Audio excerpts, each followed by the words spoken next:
hear me. I would have did this whole stream believing that I was being heard and not monitoring, which is right in front of me, my audio. Anyway, this is my review. This is the thanks that YouTube has allowed me to see for those of you who have been supporting this channel with your viewership and your comments. So, as you can see, go back. This is my snapshot. I've had 266,000, I'm going to go 500 views up to the date. I'm assuming this is up to the end of October or maybe the end of December. So they're letting me know that I have. Yes. Okay. Sorry. They're letting me know that I have a lot of people to thank for coming onto my page and giving me their support. And as I had said when you couldn't hear me, this year I was always trying to find a new way to engage my viewers.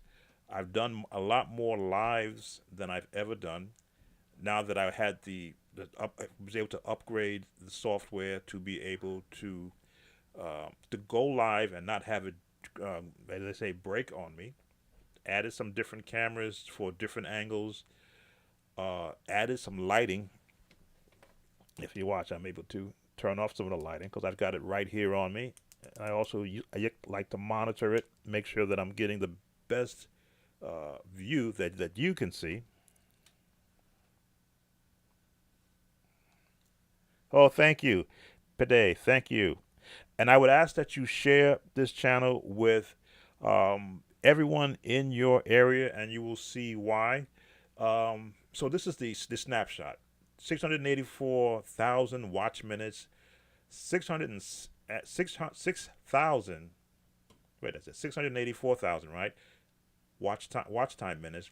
6,617 likes. When you like my video, and you hear it sometimes, I have to learn the buzzword in everything that when I'm doing live. Like the video, share, comment, and subscribe.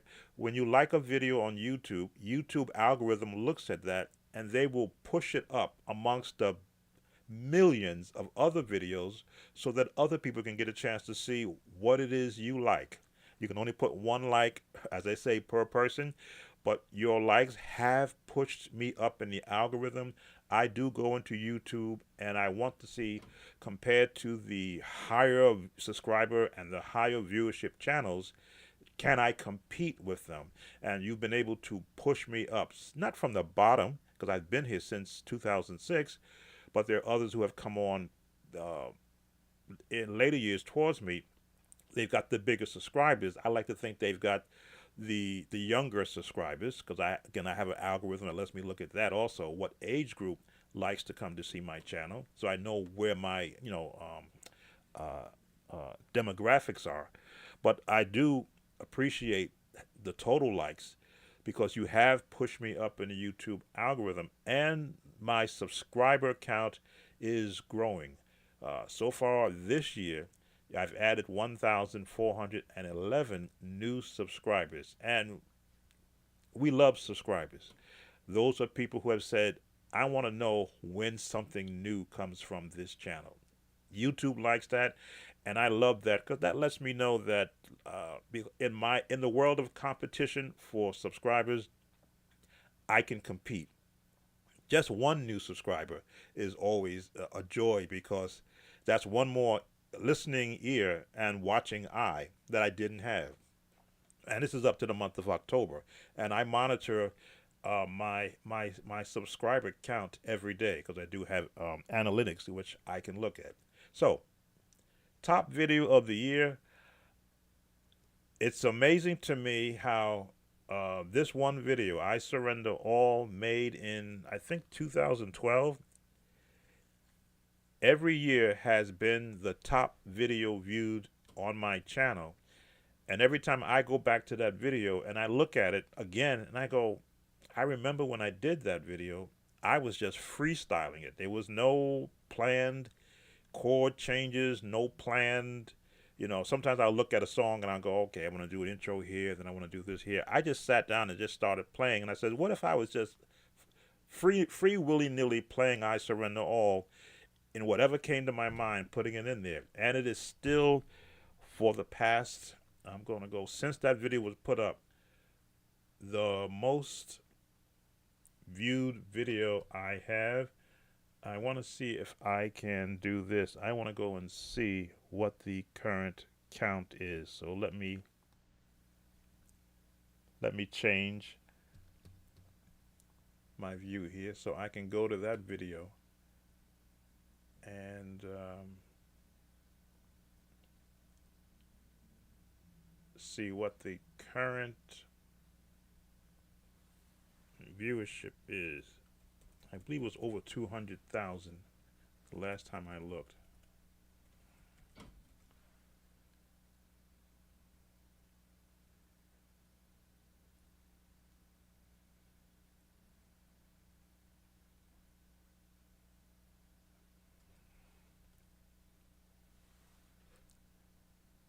trying to find it on my page and I can't find it. Where are you? There's that one. I've done so many of them, but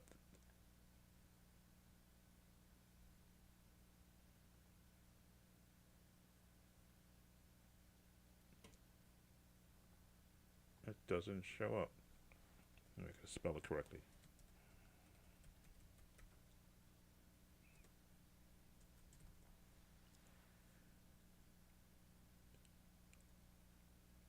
Oh, there it is.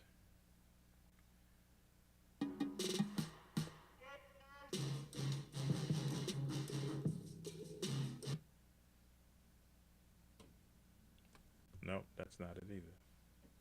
All right, see, I'm gonna stop that. Oh, I look good. Huh. Why is it not showing up?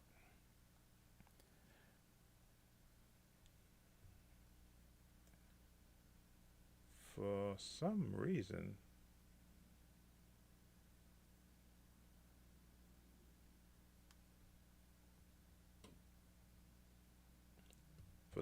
I can't find it. All right, so it is the most watched video. It is the most watched video, but I can't find it in my search for it. Let's go back to here. There we go. Anyway, followed by My Soul's Been Anchored in the Lord, followed by How to Play Gospel Piano, I Shall Wear a Crown. These were the top videos that were, and I'll say that they were searched for. I have over 1,200 videos on this channel, so I know no one is going to go and view all 1,200 videos in 1 year. But when they do the YouTube search for a particular song, this one comes up. I Surrender All comes up number one, followed by My Soul's Been Anchored in the Lord, just the actual music, and then the How to Play I Shall Wear a Crown. I began putting YouTube shorts. Look under most popular videos. I see them. You have plenty. Yeah, I'll have to do it that way. But you know how to find it, and I'm sure other people, because that's been, again, it's the most watched one. I began doing YouTube shorts. YouTube shorts are 60-second clips of whatever it is you want to do. And because I want the quality of the sound to be the best it possibly can, I invested in some equipment. Where is it? My YouTube shorts. Where is it now? Did I put it away?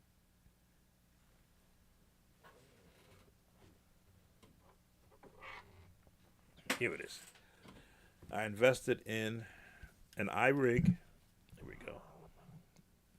Invested in an iRig that I can connect into my iPhone, because YouTube Shorts require the image to be of the size of a cell phone camera, and I couldn't do it live until I again found the software that I could use to actually now I can hook the camera into my main computer versus doing it with an iPhone, and to create a 60-minute quick short of something, just something musical.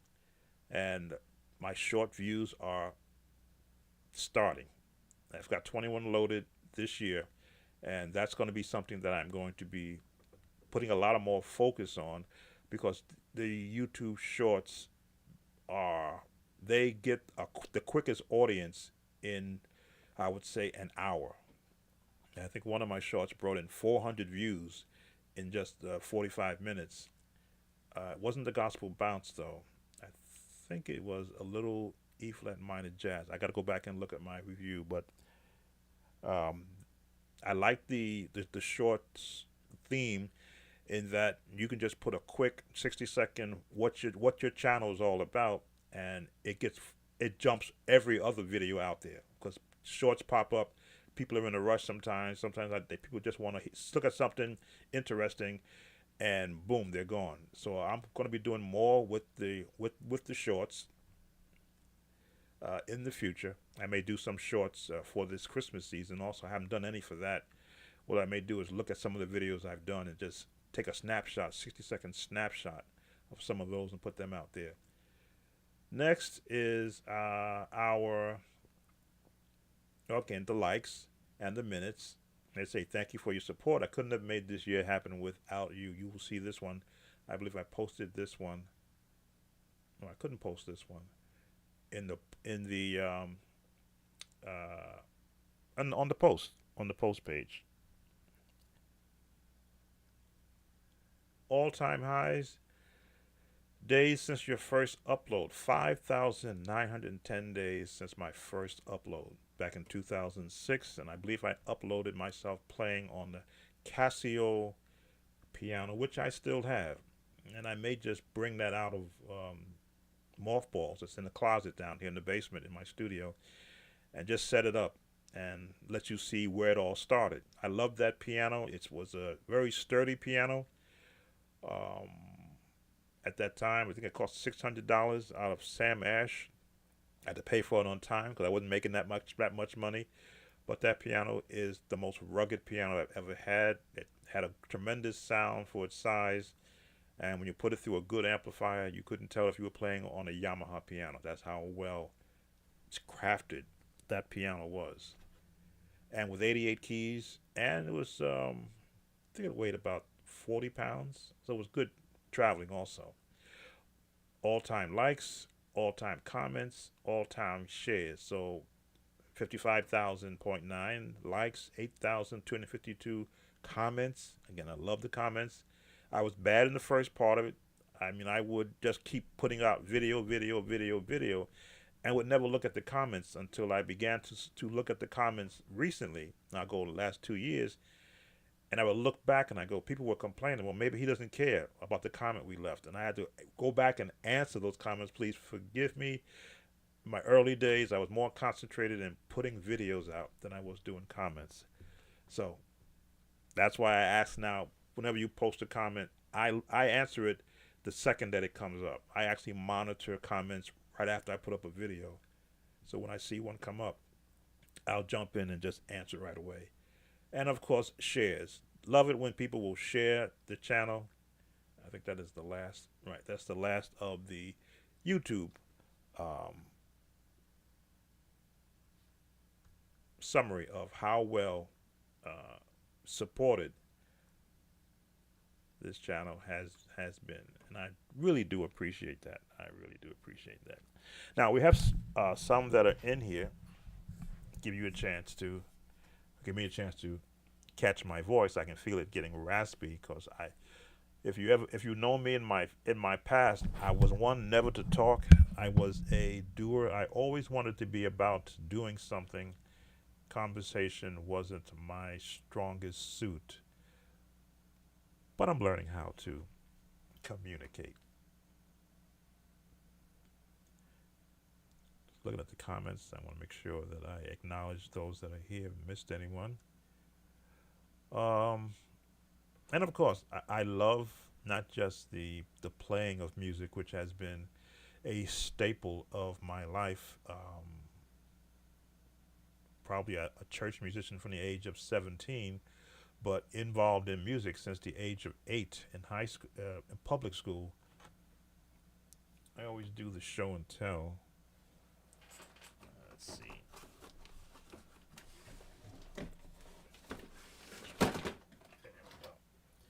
Always do the show and tell. This is not the exact instrument that was first put in my hands as a youngster, but this is a replica of the very first instrument that I learned how to play.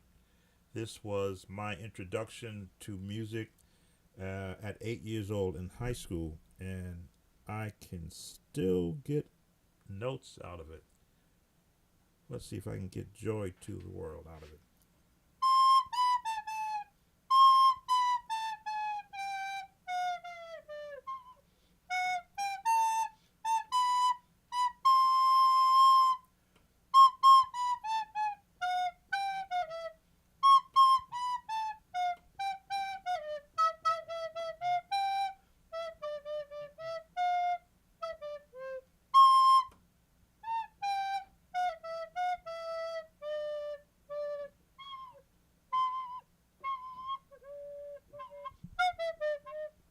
The last note.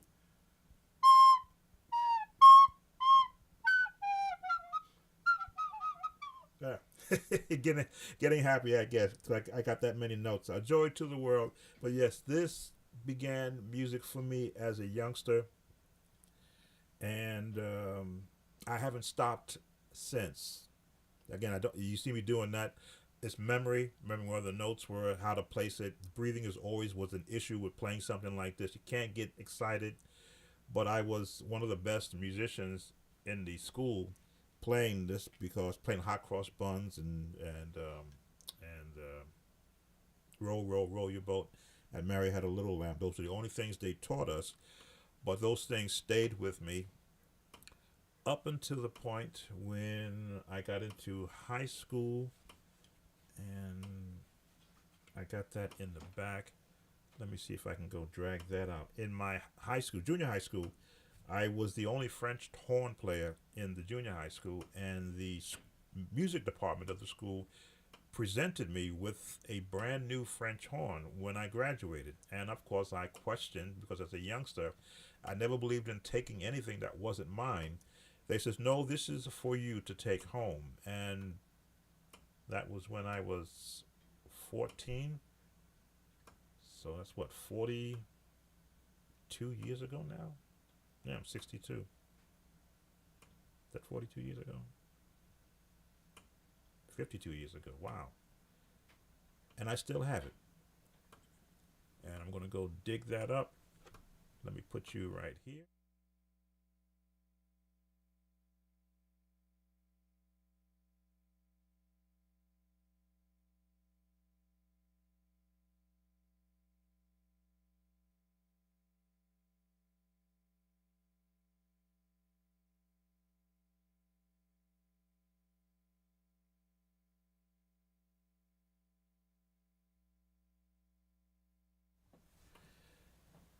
So I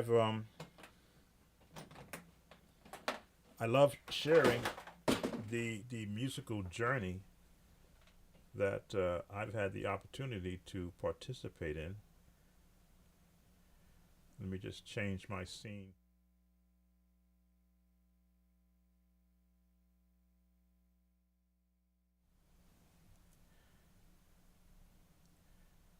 Let's mess up this one. There we go.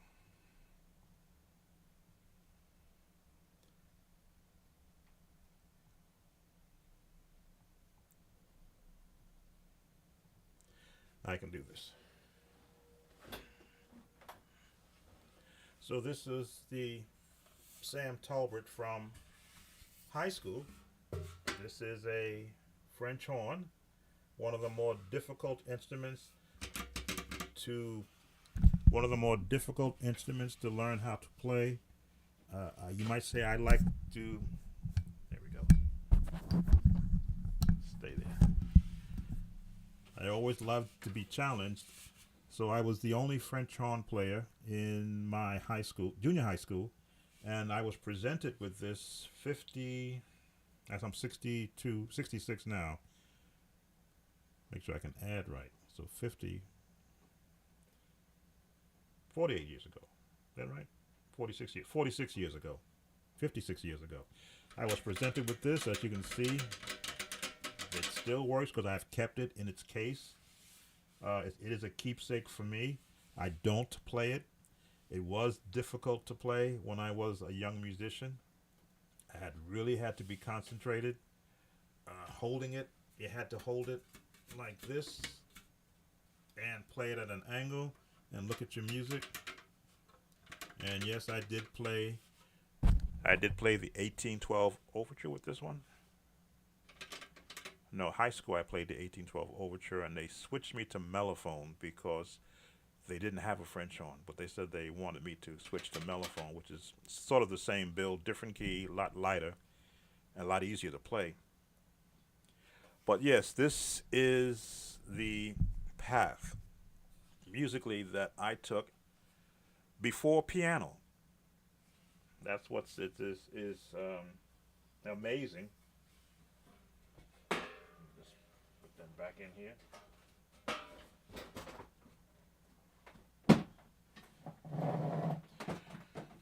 All of this is pre-piano. Now, yes, I did have a piano in the house. My father was a church musician, so we had a piano and an organ. But his busy schedule as a radio and TV tech did not give him the time to sit me down and say, this is a C chord, D chord, E flat major 7th. This is how you put a 1 and a 2 together, and this is how you play the bass. His job was to feed the family. But the teachers that I had in my path instilled with me, first of all, the love of music, the sound that is created from the composers and then the instrumentalists that articulate that sound. So every song that I would learn, I would internally keep it in my mind, get home to the piano, and to figure out, gee, how can I play that on the piano? Let's just take this guy back down here. There we go. Technology. So if I learned a song in school, I'd come back home to the piano and I sit and I go, gee, what does it sound like?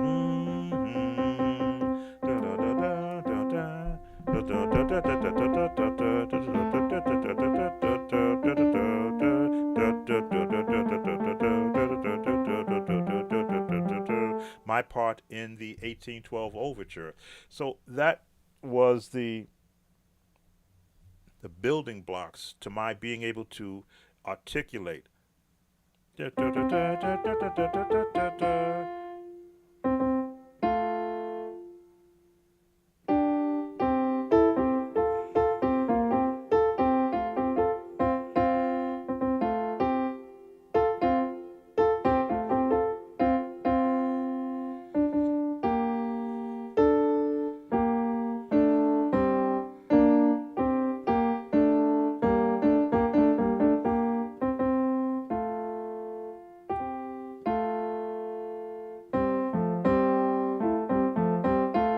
There we go. Two parts. I was the second French horn. Another gentleman had the top note. I had the note in the middle, but that helped me to hear the distinction between chords.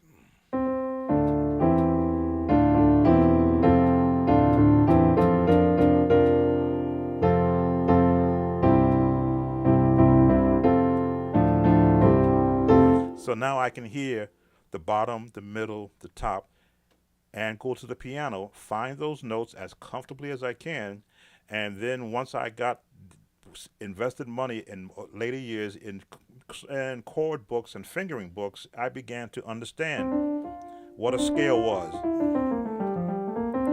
and how they are used in the construction of songs and especially the playing of it. So what you see me do here, on this channel is, in a nutshell, I summarize everything that I painstakingly learned in my early years and try to minimize it to the point where if there's a musician anywhere around the world who either can't afford a teacher or there's none in their area, will allow me to pass on the knowledge of a musician who learned by listening and by reading for information, and then taking that sound and communicating it onto any type of an instrument, be it a flute or French horn or the piano, organ, or keyboard. So I'm talking a lot. Want to make sure that I don't miss anyone. So I encourage you to like, share, comment, and give me your questions about anything music. I really don't have the answer to life, but I do have some answers when it comes to music. And for a lot of situations, music can become a stress release. I know it has been a stress release for me just to learn an integral part to a song and nail it each time I play it. Sometimes I will make a mistake with it, but it's just that fun of jumping into it and articulating what it does. What's happening? I think I covered what I'm looking at doing when it comes to next year. I am looking to begin Zoom and Skype lessons. As I say, this platform is not forever. I recognize that. So I'm preparing myself. In fact, I've been prepared on Skype. I've had some lessons on the Skype platform, but I want a platform that allows me to have more than one person. That'll be the Zoom platform, where I want to, let's just change this up a little bit. Zoom, there we go, Zoom, put it right there. The Zoom platform will allow me to have at least 5 students at one time, all learning the very same thing. And the concept in the beginning, or as I test it, will be we'll pick one song, and I want to hear everyone's interpretation of that song. So only one person in a Zoom platform can have the mic, you might say. So the others will be muted.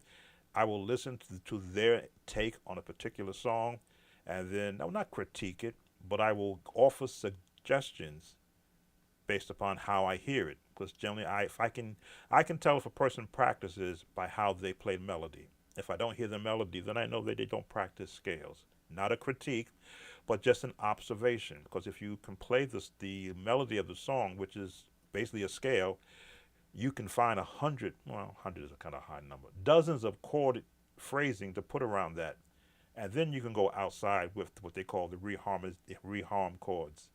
But it'll give me an opportunity for other musicians to communicate with one another and to watch what's happening. What's the best way to approach learning chords and scales? Number one, to know that that chord exists. Now, chord is, I've often say, broken scales.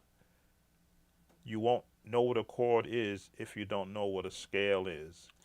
There are, I give, I use rather two basic scales, the major scale and the harmonic minor scale. Now, there are a lot of jazz scales, there's pentatonic scales, there's Lydian scales, and I actually saw a book that was able to break down the sound of every scale just starting in middle C.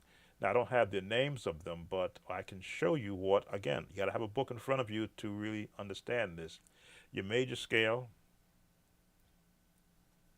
and let me just go to QWERTY and change that to,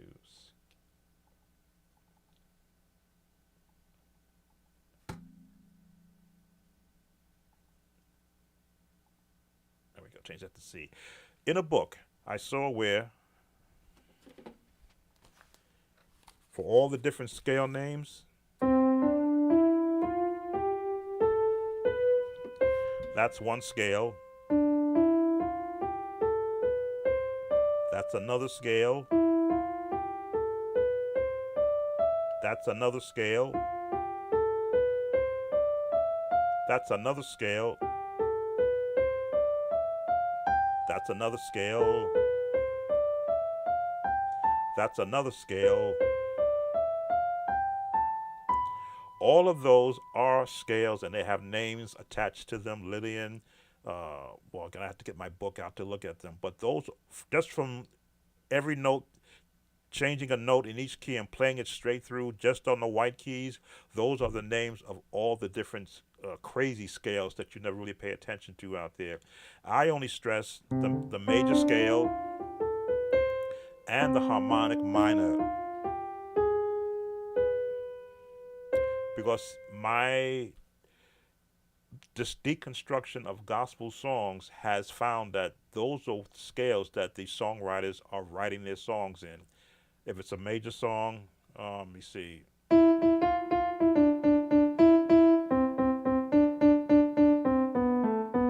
Revelation 19.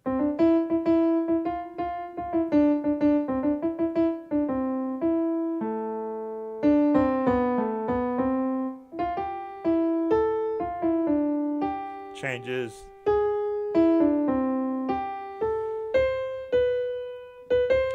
Revelation 19, written in the major scale.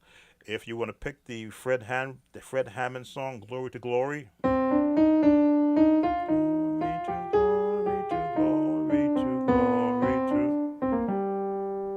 he wrote it in the harmonic minor scale.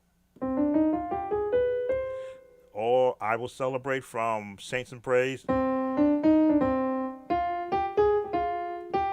We'll sing to him a new song. Once I began to apply that basic understanding of those two scales to every song, I could recognize what key they're in. Placing the chords around it became easy because I knew how to take scales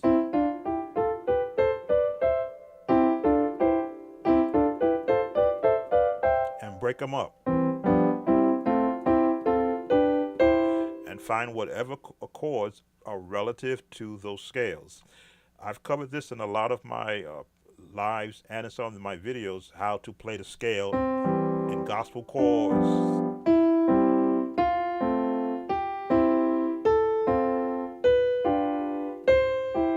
Minor.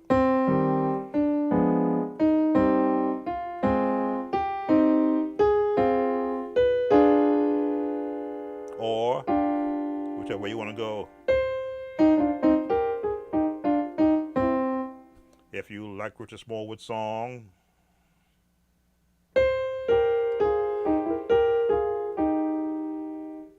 he's using a harmonic minor scale on his Amen at the end of Total Praise. Whew. And that's just the start of it. Go to classical music and you will hear all types of scales used. Go to jazz and you hear major, minor, and a major, major, minor. Major, minor. Let me see what that major, minor scale. You should remember how that was. Yeah, I think that's the major, minor. There's your minor chord in it, and there's your major.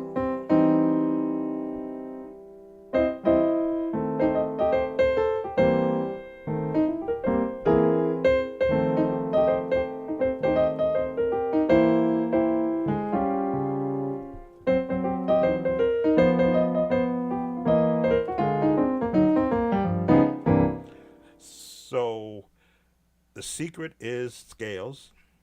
That's the cheat code. Once you get an understanding of where the scale is going, now you've got the cheat code to hearing every chord every musician is playing, because all he's doing is just using scales from different keys to give it a tone or a sound that is pleasing to those who hear it. So the best way, learn all the scales and every key.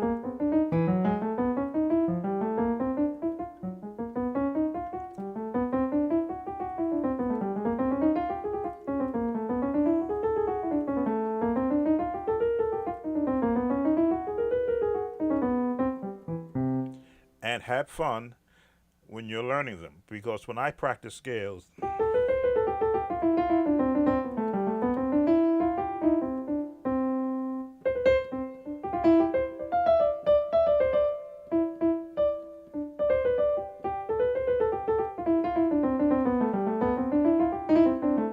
there we go. I haven't done that one in a while, but that's what I would practice.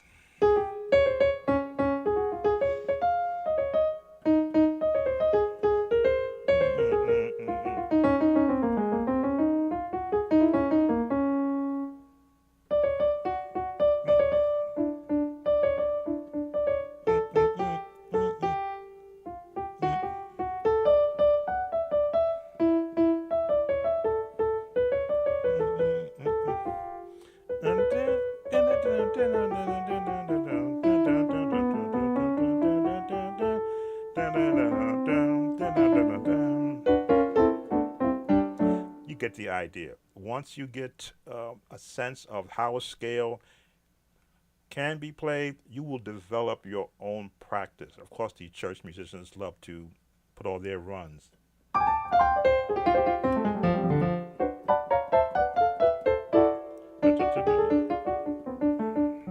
Jazz scales. But yeah, it is a fun thing musically. I've been doing all this talking, so and I've been playing too. So usually when I'm talking and I'm playing, songs come to my head. Let me see. I want to miss anybody that may be here watching. Um, I opened up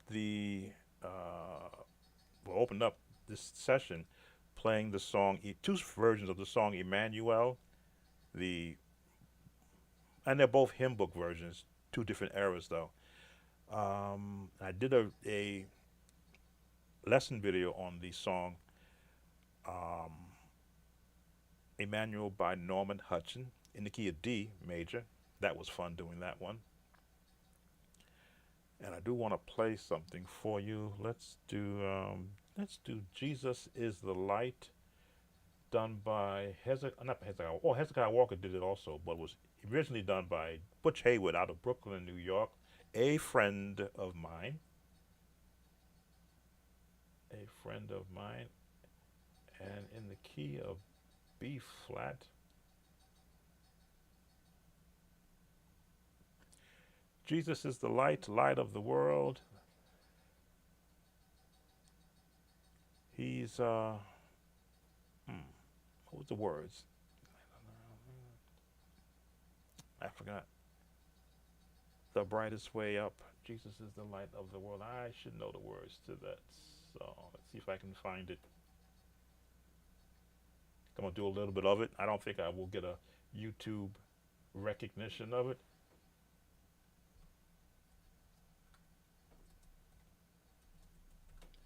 Just looking up the lyrics. We'll go Hez Walker.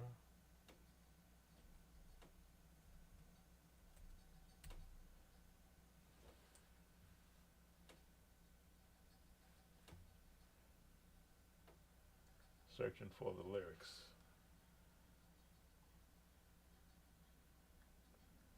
Okay, lyrics. Jesus is the light, light of the world, light of the world. He's the road out of darkness, the brightest way out. Jesus is the light of the world. Let's put a. Can I do it?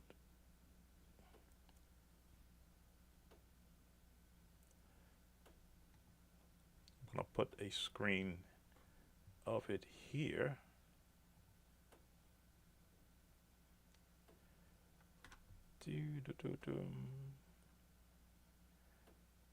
Because this is kind of the things I'm going to be doing on YouTube.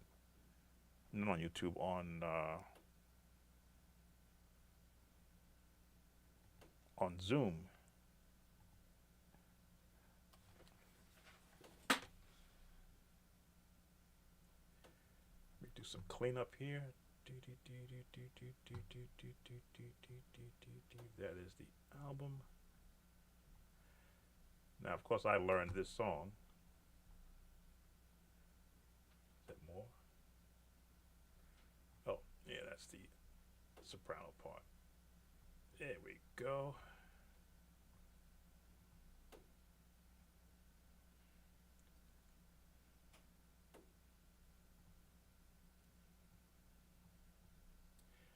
Clean things up a bit. Didn't mean to move that.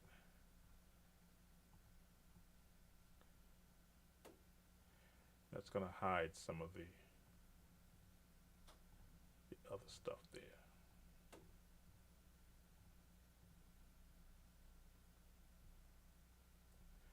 Presentation is always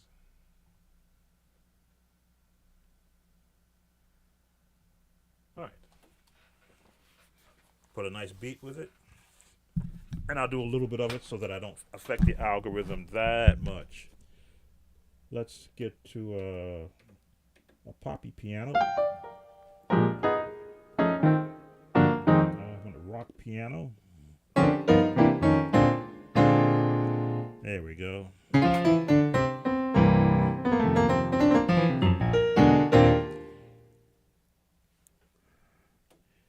let's get our drum pattern up.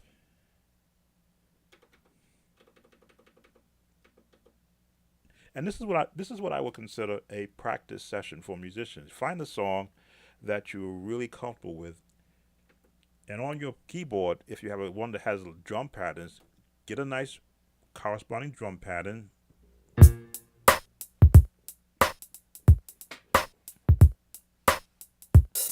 and hear that pattern in your head.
Let's see if I get.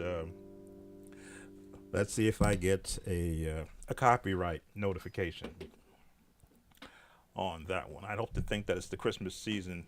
Let me have some leeway.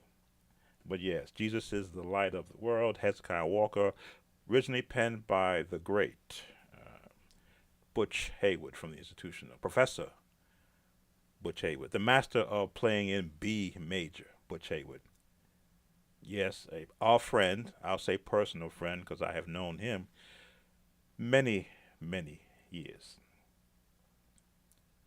I learned to play in B major, listen to his songs, trying to understand why does he sound so good in B major, till I found out B major is an offshoot of the key of A flat minor. Same chords, just placed differently every now and then. So again, I want to thank those that have come here early with me. I may come back on. The YouTube algorithm also lets me know when I get my largest viewership, and the hour in which I'm on right now is the lowest viewership around this hour. But I wanted to come on to see in different parts of the country. I wanted to see who I may come into contact with. Of course, this will stay up. I will go in and edit it to remove all that dead space I had there. That's why I had to end it with a song, because I have so much dead space when I didn't have the microphone up. So I appreciate Pede, if I'm saying your name correctly, for making me aware that my microphone wasn't on.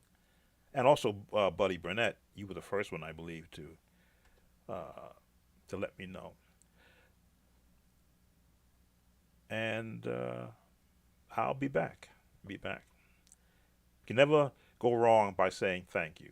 Thank you, thank you, thank you for supporting this channel. Remember to like, to subscribe, to comment, and to share. Let's get rid of. No, let me bring that up.